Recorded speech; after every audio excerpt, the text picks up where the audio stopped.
Okay guys, stormy times, isn't it? It is, and that's why we're sitting in the rain. We thought we'd give you another update because when we were talking in our last episode, we were only the first week into the war and everyone was just sitting and watching to see what it was going to do or how it was going to go within the first few days. We're into the second week of the war. The end of the second week and everything is just getting worse. It's escalating. There are fatalities now in Dubai, there have been bombs going off, there's been shrapnel from drones and all sorts of things happening. The airport's been hit several times, buildings are on fire. The other major thing is that the new Ayatollah has just announced that he will absolutely keep the Straits of Hormuz closed. So that's a very clear signal that they are focusing on that because that's something they can do relatively easily. But we have really two options. They both require us to wait. To get the boat onto a ship, we have to get it out of Dubai and outside the Straits of Hormuz. So the two options are to motor the boat on its bottom in the water, the 180 odd miles through the Straits of Hormuz and over to Fujairah where it can go on a ship. But of course, until the war settles down, that's not on because it would be just too dangerous. The other thing that we have been thinking about is transport the Portofino 47 and our 52 with the other two 52s that are being transported by road to the new boatyard in Fujairah. It's not actually allowed normally because the boats are too big for the roads, but they have got special dispensation for those two boats. If it's going to mean we can get the boats out, perhaps it's a possibility that our boats could be added to that convoy and 4 boats are transported by land to Fujairah and then shipped out. Because once they're in Fujairah, then it's a case of going up the Red Sea and out to the Mediterranean that way. The worst part of it is over, which is the Strait of Hormuz at the moment. We're also keeping our fingers crossed that no bombs land on the boatyard in Dubai as well, or on Raphael and the staff. Or anybody really. And all of our friends in Dubai. Yeah. But of course there are still major problems all through the Gulf and Iran as well. So wishes and support go to all those people wishing a speedy end to this conflict. So that's the update from us, guys. We are still trapped in Dubai with no end in sight at the moment, but again, this is a waiting game, and when there's a war, everyone has to put their lives on hold, including us.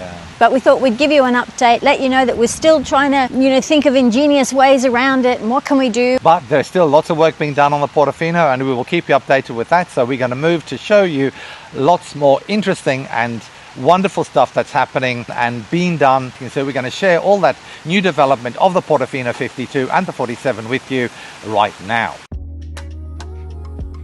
Unboxing. We use this device and it's made by the Yacht Device from US. They are making for Raymarine with the NMEA 2000 Raymarine connection. So this will connect directly to the backbone Raymarine. In this case, this is the exhaust gas temperature. So this is the high temperature problem, and measure until 700 degrees. This will be screwed in the exhaust, and through this one we have the information about the gas temperature. This is the room temperature, or we use in our case also for the muffled temperature. Muffled temperature, the alarm is around 65 degrees. Until 65 degrees is fine. If you cross 65 degrees, probably the impeller of the row pump of the engine start to be damaged and the water flow is not enough. It's a muffle. It will be attached with a metal like this, and this will give the signal to the Raymarine system. So that's on the outside. The muffle is aluminium, so it's not plastic. Right. You remember we custom made the muffle in aluminium. We don't use Vitus plastic. So when we can touch the aluminium, is enough. We put one of this just in the engine room to give the information to Raymarine to start the blower.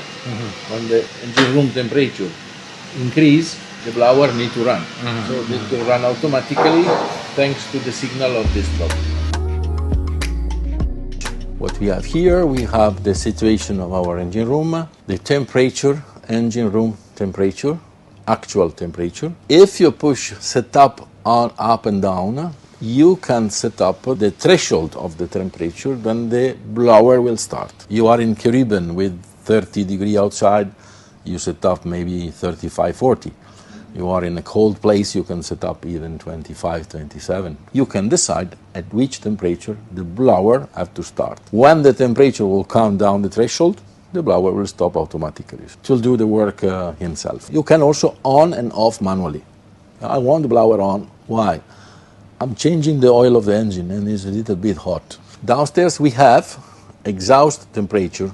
The exhaust temperature is important because every time you sail, you have the two engines at the same RPM, 1,500, 1,500. The exhaust temperature is the exhaust in the outlet of the turbo. This is very important because if you have difference between the two engines, immediately you know that one of the two engines have problem.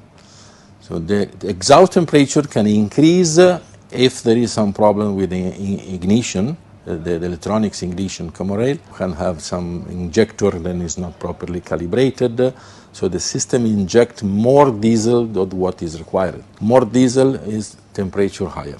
So this is a monitoring system for your ignition system. And any other factor. Even, for example, if your air filter of the engine is blocked for some reason. From here you know immediately, because if you have in one side a different temperature and your engine have the same RPM, there is something wrong.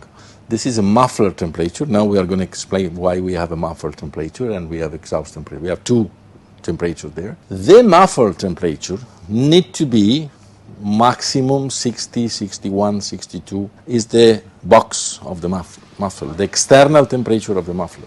If you burn the impeller, the rubber impeller, or if the impeller is damaged and the quantity of water, seawater, then sent to the engine to chill down, to cool the engine, is not enough. The engine, it will run, but you have less water in the exhaust and the temperature of the muffler will increase. So there, if you broke the impeller, immediately the temperature of the muffler, because you remember then you have a mixer with smoke and water that goes in the muffler.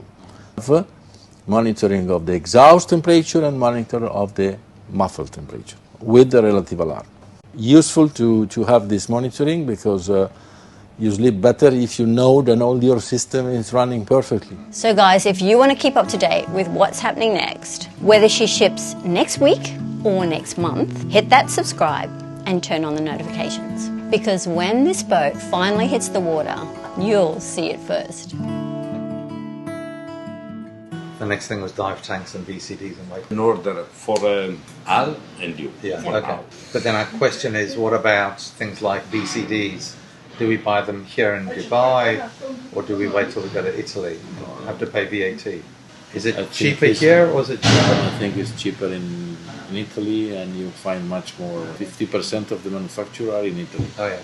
Mares, Cressi, Technosub, Scuba Pro, Okay. all Italian brands. Sorry, for the cylinders better It's here. better here, the price is better here. Because it's not made in the Italy. quality is same. Uh-huh. The rest of The other equipment, I think it's better to buy from Italy. Okay.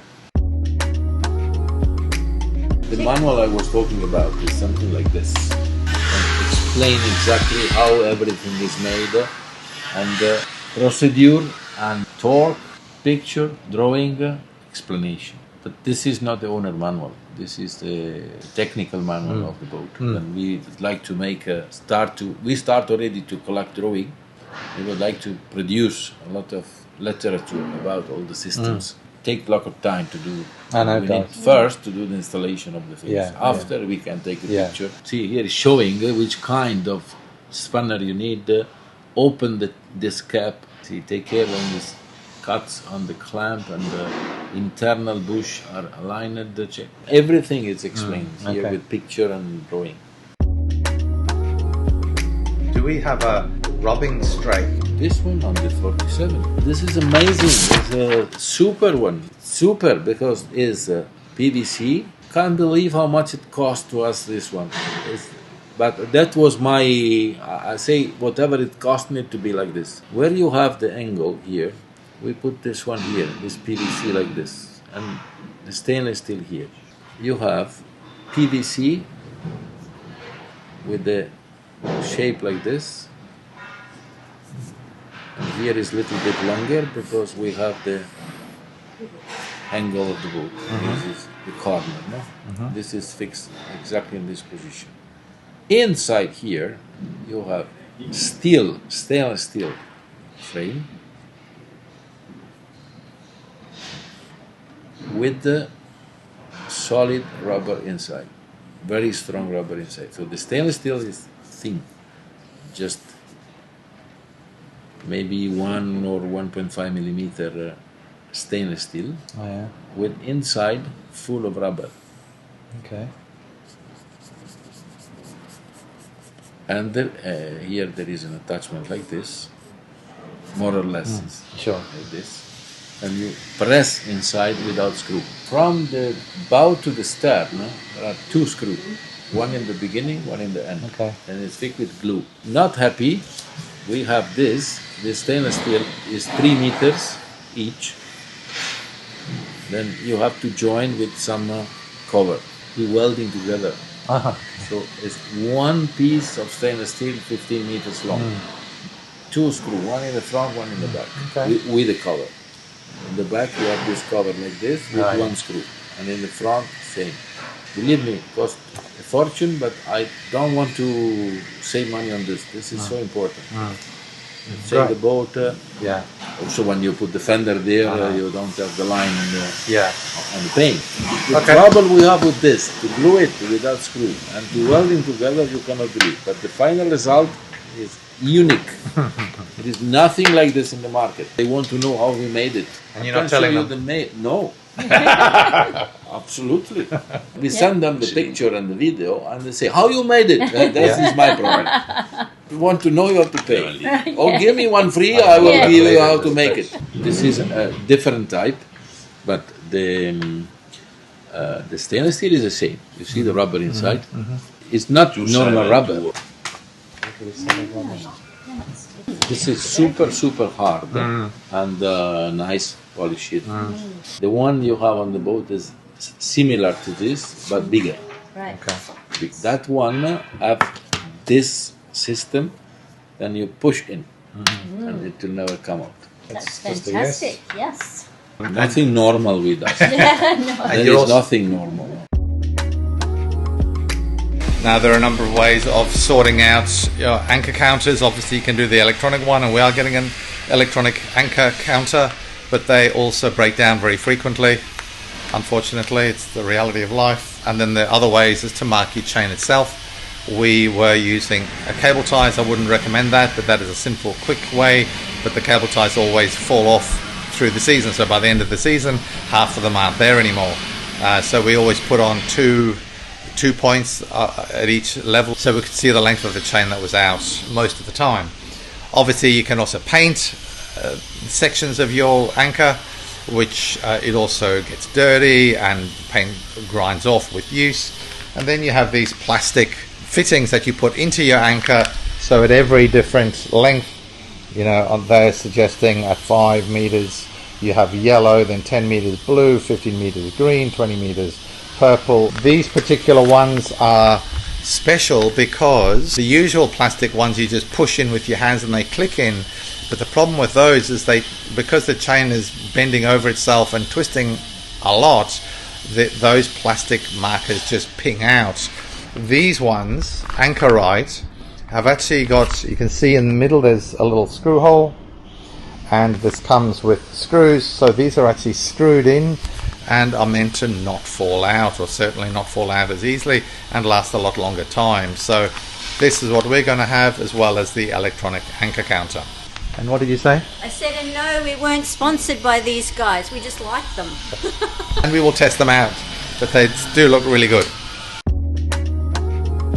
Trying to struggle with the torch and Yes, there, put the light. I cannot understand. Even, I think the people they should complain really when they buy a boat. Where is the light in the anchor?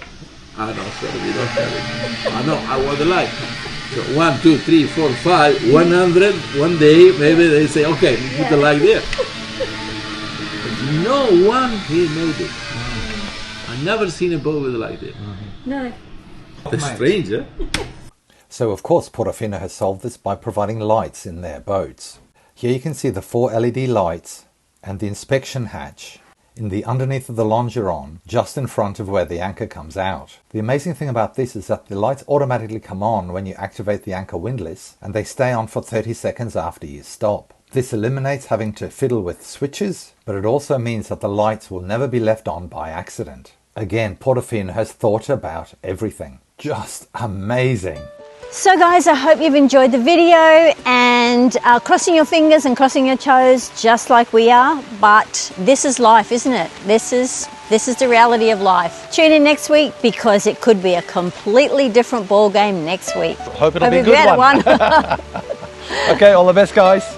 Bye from us. Bye. So as always, thank you to our wonderful Patreons that help support our charity Tough Minds that are helping people and saving lives from suicide every single